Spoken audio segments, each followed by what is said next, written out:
negeri yang damai.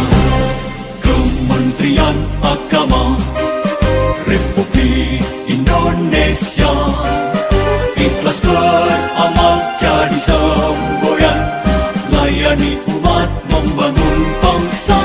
Ikhlas beramal jadi semboyan, layani umat membangun bangsa. Berkhidmat untuk umat dalam keberagaman, bersatu padu bergerak dan berkarya wujudkan negeri yang damai.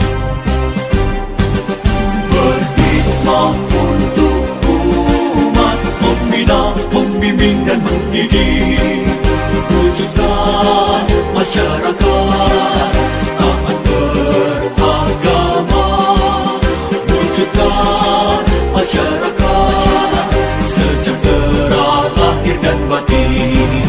Berkhidmat untuk umat, membina, membimbing dan mendidik, mantapkan kerukunan umat dan antar umat beragama, beramal ma'ruf nahi munkar, jalani kehidupan. Khidmat untuk umat, untuk perdamaian, untuk Indonesia Jaya. Khidmat untuk umat, untuk perdamaian, untuk Indonesia Jaya.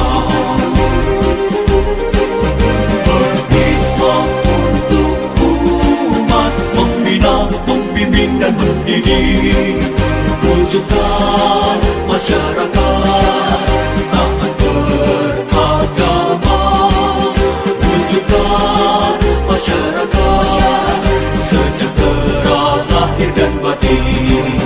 Berkhidmat untuk umat, membina, membimbing dan mendidik, mantapkan kerukunan umat dan antar umat beragama, beramal ma'ruf nahi munkar, jalani kehidupan.